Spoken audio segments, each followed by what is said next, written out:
Seguimos en Café y Té, hemos hablado de vinos, que es parte de la historia de una tierra, de un pueblo, y la mujer también es parte de la historia, de la humanidad. ¿Qué papel ha desempeñado la mujer desde un principio y qué ha tenido que protagonizar, si ha sido protagonista o no? Para eso está con nosotras Lola Pérez, que ella es profesora de historia. Muy buenas tardes, Lola. Muy buenas. Que aunque ya no ejerzas, vas a ser siempre profe de historia. Siempre seré la seño. La seño, ¿verdad? Siempre la seño, ¿Echas Lola. de menos a tus alumnos? Pues sí, echo mucho de menos enseñar. No echo de menos corregir los exámenes, que son una tortura. Pero la enseñanza es muy gratificante y además los alumnos a lo largo de toda mi vida, 43 años enseñando, han sido una parte fundamental de mi vida. Bueno, fundamental ha sido la mujer en la historia de nuestra sociedad, pero no solamente hablamos en los últimos siglos, desde el principio de los principios. Lo que pasa que nunca se le ha dado el sitio que correspondía, y de eso vamos a hablar hoy, ¿verdad, Lola? Pues sí. Y como este es un tema ahora mismo de una rabiosísima actualidad y que desata polémicas que a mí no me gustan demasiado, y yo soy fundamentalmente profesora de historia, a mí me gustaría decir dos cosas fundamentales para empezar. Una, nunca en la historia de la humanidad, que es cortita, pero es una historia ya con muchos siglos, las mujeres en general habían tenido un papel tan importante, tan protagonista y tan protegido como en la actualidad. Nunca. Como en la actualidad. Es verdad que en el mundo no estamos todos iguales, que hay 2/3 partes de la humanidad que tienen grandes dificultades y las mujeres más. Pero nunca habíamos tenido tantos derechos, nunca habíamos estado tan protegidas y habíamos sido tan protagonistas. Nunca en la historia. Hablamos en el primer mundo. De este primer mundo fundamental. Segunda idea muy importante como profesora de historia. Los derechos se pueden adquirir, se pueden conquistar y se pueden conseguir, pero se pueden perder. No hay nada definitivo. Y a lo largo de este pequeño recorrido, pequeño porque si no sería imposible, este pequeño recorrido que vamos a hacer en la historia de la mujer, vamos a ver cómo ha habido etapas en las que las mujeres han tenido mayor protagonismo y mayor importancia y la han perdido. También. Entonces, hay que ser consciente de que cualquier logro, para mujeres y para todos los seres humanos, porque a mí me gusta defender a las mujeres, por supuesto, pero a todos los seres humanos, cualquier logro en igualdad, en libertad, es efímero si no se defiende y no se lucha por él. Si no se lucha y se sigue ahí, como se suele decir siempre, no en la batalla, porque la batalla es una palabra que tampoco me gusta, pero en la brecha, al pie del cañón. Al pie del cañón. Como se suele decir. Reflexionar, ser muy conscientes, ser muy críticos y saber que lo que se gana se puede perder. No bajar la guardia, que eso lo dicen siempre desde la Asociación de Mujeres Peñas Blancas de Estepona. No podemos bajar la guardia porque hayamos conseguido una serie de derechos, porque también en los últimos años hemos visto cómo hemos dado un pasito atrás en muchas cosas. Sí, es cierto, y las mujeres ahora mismo tienen cada vez más protagonismo en este primer mundo, tienen que conseguirlo a nivel mundial, pero hay que seguir defendiéndolo, no contra nadie. A mí no me gusta hacer las cosas contra, sino a favor de la igualdad. A favor de la igualdad, sencillamente. Yo siempre digo que hombres y mujeres deben ir de la mano, claro, puesto que somos seres humanos y que tenemos que apoyarnos, porque yo puedo ser más fuerte o menos fuerte que un hombre, o un hombre puede ser más fuerte que yo. Físicamente. Pero físicamente, cada uno tenemos unas cualidades, ¿no? Pero somos complementarios, maravillosamente complementarios. Por eso, no es una lucha. Yo no me considero dentro de ese apartado de mujeres radicales, me considero. Es verdad que ha habido que hacer presión. Presión y en algunos casos, como veremos después, incluso batalla. Pero realmente el puesto de la mujer es tan importante que lo único que hay que hacer es reconocerle su importancia y darle el papel que se merece. Nada más. Vamos a empezar con la primera de las fotografías que has seleccionado. La vamos a ver enseguida, que en Estepona también encontramos una Venus, ¿verdad? Sí. A esta figura, que se la conoce como Venus, pero realmente no era una Venus con el sentido del erotismo que luego hemos conocido. Claro, sí. Esta o bien es una diosa madre, o bien es un amuleto de la fertilidad. Estamos en la prehistoria y en esta imagen lo que se puede ver es lo que se valoraba fundamentalmente en esa época. ¿Qué se valoraba de la mujer? Lo esencial, que era la maternidad. Claro, que puedan dar vida. Había dos cosas fundamentales en los humanos prehistóricos. Una era comer cada día. imprescindible. Por eso las primeras imágenes, esculturas y pinturas son de animales. Esos animales podían ser o bien presa de caza o también divinidades. Y la otra imagen que aparece es de mujer, no aparecen hombres. Esta es de las primeras esculturas que hace la humanidad. Además, una mujer con pecho grande que pueda amamantar a sus hijos. Aurignaciense, es de esa época prehistórica. Y lo que tenemos aquí es una madre.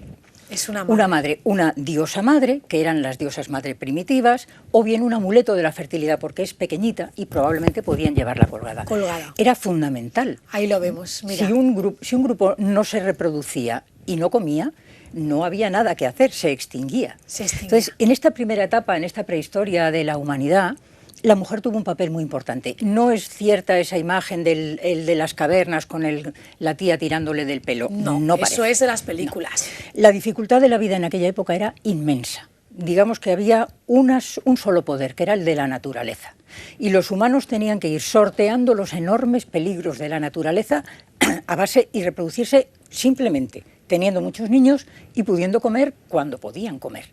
En ese papel las mujeres tenían una misión fundamental. Recogían alimentos, porque los hombres se iban a cazar. Los hombres no siempre volvían con caza.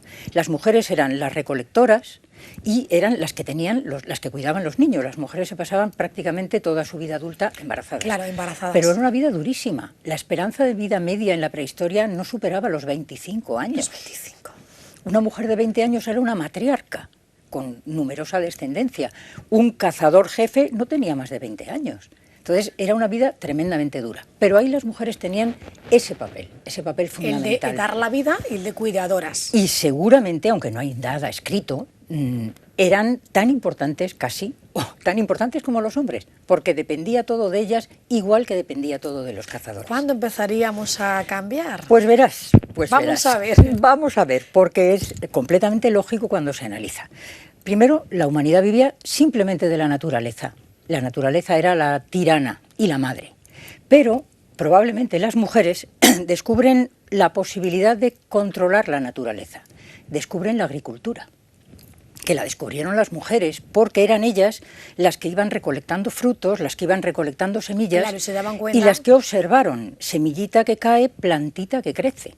Entonces, las mujeres van a descubrir la agricultura, la van a practicar, también se va a empezar a practicar la ganadería y entonces aparece algo que va a cambiar radicalmente la historia de la humanidad y de las mujeres, y es la propiedad.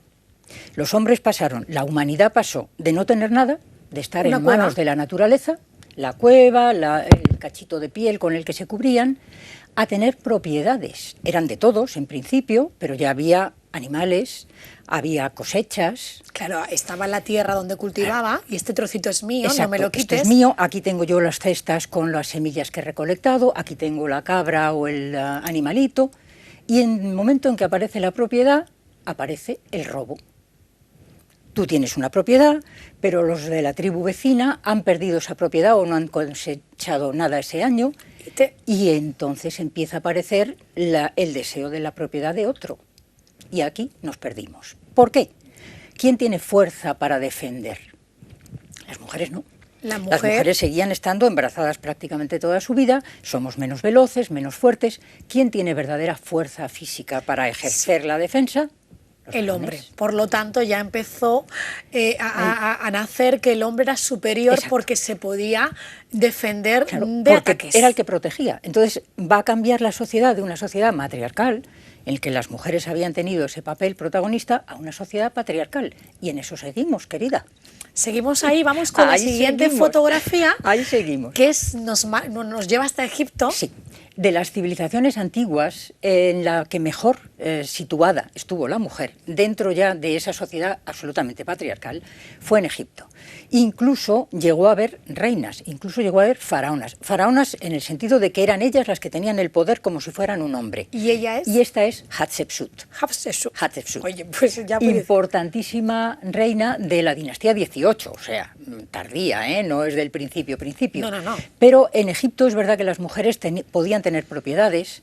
La ley escrita que se ha encontrado en los papiros las protegía. Entonces no eran unas personas esclavizadas ni sometidas, sino que tenían un papel protagonista muy importante en la religión. Ajá. Y en caso de que no hubiera un varón, podían ejercer o asumían el papel de faraón. Pero el hecho de que pudieran asumir el papel, esta es otra de las reinas de la que ahora hablaremos, se disfrazaban, se representaban como un varón. Y esta otra reina es muy, muy famosa, es la famosísima Nefertiti. Nefertiti. Nefertiti no era faraón. Nefertiti era la esposa de un faraón muy importante que fue Amenofis IV. Es famosa porque además es de una belleza extraordinaria. El sentido de la belleza egipcio se parecía mucho a nuestro sentido de la belleza.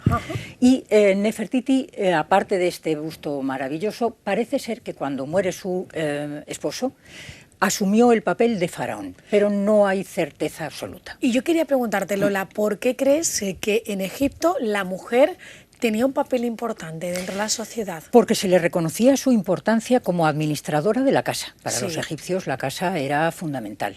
Como sacerdotisa, como ella conectaba con la divinidad. Y porque además en Egipto, según la tradición religiosa, la sangre real se transmitía a través de las mujeres. Por lo tanto, no le daban tanta importancia a la fuerza del hombre, Exacto. ¿no? Exacto. A la valoraban tanto ese papel de transmisora de la divinidad, porque para los egipcios el poder era de Dios. Entonces, si ese poder de sus dioses, si ese poder venía a través de la sangre femenina, entonces es que las mujeres eran muy importantes. Y actualmente en Egipto, ¿cómo está la mujer? Mal. Por eso digo, qué pena, ¿no? Sí, es que lo egipcio clásico se perdió. Se perdió todo. Se perdió completamente con la conquista por el Islam. Todos los descendientes de los egipcios antiguos son los actuales coptos, que son cristianos, y están en una franca minoría, incluso a veces perseguidos. La actual situación de Egipto no tiene nada que ver con la situación... Con la que fue, que fue muy floreciente. Que fue espléndida. Y espléndida. Y probablemente aparecerá después otra de las reinas. Esto ya es Grecia. Esto es Grecia. Esto es Grecia. Y ahí hubo un retroceso. En Grecia ya. De Egipto a Grecia, el papel de la mujer retrocede. Claro, ahí vemos que lo que está haciendo es un objeto. Sí. En Grecia las mujeres no eran personas, eran una propiedad de los varones. Nunca tuvieron ni la misma educación ni absolutamente ningún derecho. Pero había un grupo de mujeres que se llamaban heteras o hetairas, que eran una mezcla, lo que ahora sería una geisha, una mezcla de prostitutas, mujeres de conducta libre, pero cultas, que podían ser compañeras intelectuales de los hombres. Muy preparadas. Muy preparadas. Entonces, los hombres griegos, que valoraban tanto la cultura, la inteligencia, a sus esposas las tenían en la casa, de donde no podían salir ni siquiera si no estaban acompañadas. Una cosa bastante tremenda. Y se rodeaban. Pero se rodeaban de estas heteras. Esta mujer que hemos visto. Sí. Y te cuento brevemente lo que pasó con esta señora. Sí. Esta señora que aparece aquí es Friné. Era la amante de un escultor maravilloso que se llamaba Fidias, el que hace los mármoles del Partenón. Sí. Y la acusaron de impiedad porque Fidias puso su cuerpo como el cuerpo de la diosa Afrodita. Entonces dijeron que eso era una impiedad y la juzgaron. La impiedad se podía ganar con la muerte. Y Friné derrotó a todo el tribunal desnudándose, dejando ver su cuerpo perfecto como el de una diosa. Y la absolvieron. Qué curioso, ¿no? Yo es que la estaba viendo y no sabía la imagen a qué se refería, pero era en ese momento, recreando ese momento en el que ella dijo, bueno, si yo soy como la escultura. Es que es la perfección de mi cuerpo es lo que ha inspirado, porque es una perfección divina, como la de la propia diosa Afrodita, y la absolvieron. Por lo tanto, en Grecia, como ha pasado en Japón, un estilo así como las geishas. Una minoría de mujeres preparadas, que también eran más libres, también podían tener sus propiedades. El resto de las mujeres absolutamente fuera de la sociedad y de la consideración social. Y aquí estamos en Roma. En Roma. En Roma se mejoró. La situación de las mujeres en Roma mejoró mucho. Esta que tenemos aquí es la emperatriz Livia.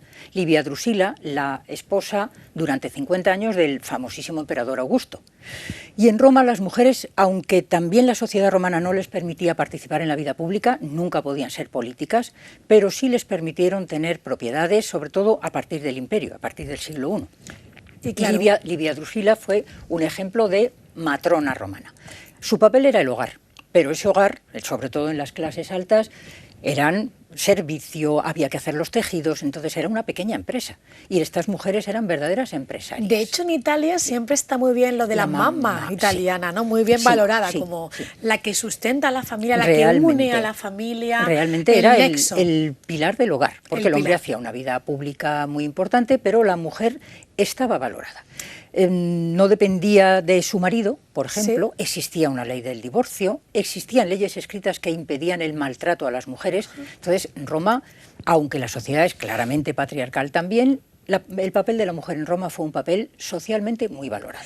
Lola, no tenemos más tiempo porque es que pasa ¿Qué así le vamos a volando, hacer? pero tenemos una segunda parte que yo te invitaría otro día que vengas Tú por sabes aquí. que cuentas conmigo. Y entonces, porque no quiero terminar, que nos quedemos Nos a hemos media. quedado en Pero la- así te dejamos a la gente con la miel en los labios ¿Qué y va a también puede pasar? Investigar un poquito Sí, de estas primeras exacto, etapas exacto. y prepararse para las siguientes, ¿te parece? Cuando tú quieras. La semana que viene. La ventaja de los jubilados es que tenemos mucho tiempo.